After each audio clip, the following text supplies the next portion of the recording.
Hello and welcome to our course on OneNote 2016. My name is Toby and I'm the instructor on this course. I've been using OneNote for a long time now, and I use it both in relation to my work and some aspects of managing my home life. And in particular, I've used it to develop this course. So starting from the initial ideas, I've actually put together this course using OneNote 2016. So it's something I use on a day-to-day basis. In this introductory section, I'm first of all going to explain who the course is for. I'm then going to talk about the version of OneNote, OneNote 2016, that we're covering in this course. I'm going to talk about the platform for the course and the structure of the course. Then I'm going to quickly look at what's new in OneNote 2016. And finally, I'm going to talk about acquiring OneNote 2016 if you don't already have it. Let me start then by explaining who this course is for. It's primarily for beginners, people who either haven't used OneNote before or perhaps have only used it a very small amount. Having said that, I will be going up to what I would describe as an intermediate level of use. So you won't only be learning the very basics of OneNote, you'll be going into it in quite a lot of detail. And if you've used an earlier version of OneNote, and bear in mind that OneNote has been around for some time, whether you were a beginning user there or an intermediate user there, I'm sure you're going to find some content in this course that will be useful to you.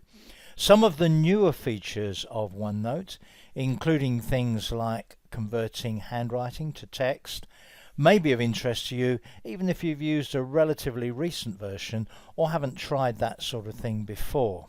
However, the key point is that I'm not assuming any prior knowledge of OneNote at the start of this course. The next question is, which version of OneNote do I cover on this course? The answer to that is that we're looking at OneNote 2016. OneNote 2016 is part of Office 2016, and the situation with many components of Office, including OneNote, is a little bit confusing nowadays. There's more than one version of many of the components of Office 2016, and OneNote is no exception. Within Windows 10, there is an application called OneNote, and you can also download and install an application called OneNote 2016. In this graphic from a page on the Microsoft Office support site, you can see a reference here to two versions of OneNote. And in fact, if I look at the start menu on my installation of Windows 10, that's exactly what you can see over there, OneNote and OneNote 2016. I have both installed on this device. Bear in mind that OneNote also runs on devices like tablets, iPads and so on. So the situation can seem quite confusing.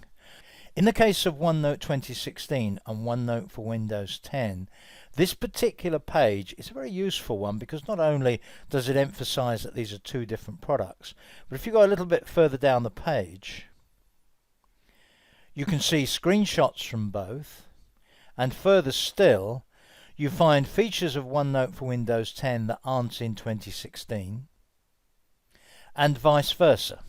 Now this information is definitely worth reading up on if you're not familiar with it already, but let me just emphasize, on this course we're looking at OneNote 2016.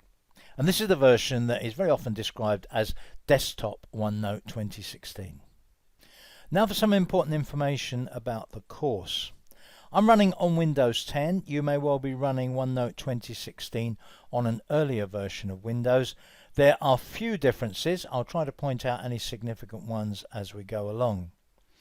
Although I'm recording this in the UK, I'm generally using the US locale, so where there are dates and so on, they will generally be in US format. I will also primarily be using keyboard and mouse, but with OneNote, the use of touch is a very important factor, and where touch is significant, I will be using touch. I'm recording this on a device that can use all of these features, and some of the things I'm going to demonstrate won't really make any sense other than on a touch device. There aren't many, but there are a few. The course itself is divided into chapters, and each chapter will comprise one or more sections. One section is one video. Generally speaking, the videos are 15 minutes in duration or less, sometimes a tiny bit longer, but not much. As part of the course, I will be using a number of files, and most of those files are available to you in the course files folder. So make sure you've downloaded that and that you keep a copy of it safe, then you'll be able to work along with me. There's also an exercise files folder. I'll be sending you 6 exercises during the course. Some of them require resources, which are also in the exercise files folder.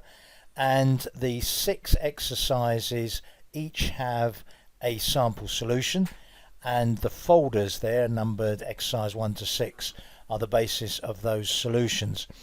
With both of those folders, the content may not quite be the same as I've shown you here, but it should be pretty close. And one other tip to give you straight away is try to identify a subject for a notebook or a couple of notebooks of interest to you. And as you learn the tools and techniques of OneNote, you could perhaps be developing those notebooks as you go along. Something to do with one of your interests or your work, or perhaps to do with your family, would be ideal. And that also gives you an extra strand of practice. There's a very helpful page on the Microsoft support site that gives you details of what's new in OneNote 2016 for Windows. In particular, it gives you information about what's new if you're upgrading from 2013 and if you're upgrading from 2010. I'm not going to go through these topics now. We'll be covering most of these during the course anyway. And of course, for beginners, what's new doesn't really mean very much. But it is well worth taking a look at this page if you have used an earlier version of OneNote. Also bear in mind that there are various sources that talk about what's new in OneNote, and you always need to be careful that you're looking at material related to OneNote 2016 and not the OneNote for Windows 10 version that I mentioned earlier.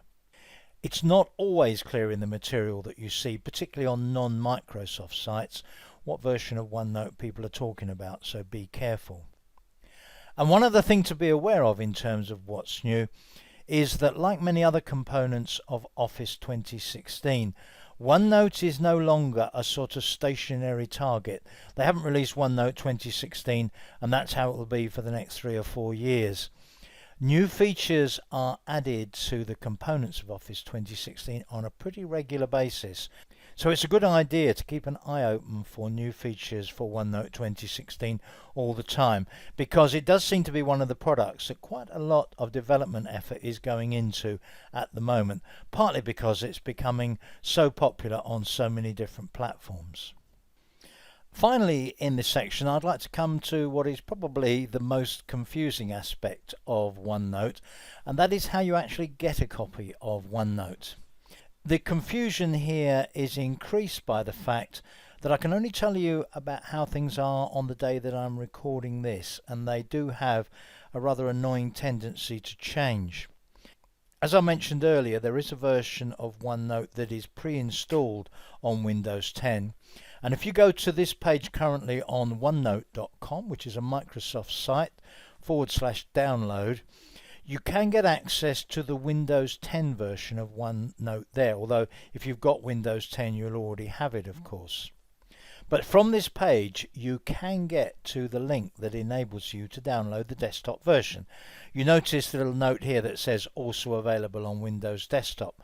Well, if you go down to the Windows Desktop link there and click, you get an option to run a little exe, which is the download manager, and if you run that, that gives you access at the current time to OneNote 2016. Now, before you do that, it's very important that you make sure that your system is up to running OneNote 2016, and there is a link here to System Requirements. The page that gives you a link to is a fairly confusing page as well, but that's more because it's got an awful lot of information on it. But you need to make sure that your system is up to running OneNote 2016. Now, while we're on this page, let me mention something else which is very important. If you actually already have Office 2016, or you have an Office 365 subscription plan, it is very likely that you will have or have access to OneNote 2016 anyway. In fact, if you've got a desktop version of Office 2016 and you've downloaded it, you almost certainly have OneNote 2016 on your system already anyway. There are in fact many ways of getting OneNote 2016, but if you don't already have it, the way that I've just shown you is at the moment probably the simplest way of getting hold of it. Now once you've downloaded OneNote 2016, you need to make sure that it's installed correctly. I'm not going to cover installation or any issues you may have with installation here. Both of those are covered on the Microsoft support site, so if you have trouble installing OneNote 2016, let me refer you to Microsoft. But what I am going to assume is that you have acquired OneNote 2016, you've got it installed, and you're able to start it up. And when you have started it up, you'll probably see a page something like this one, and this page is going to be our starting point for the next section. I'll see you then.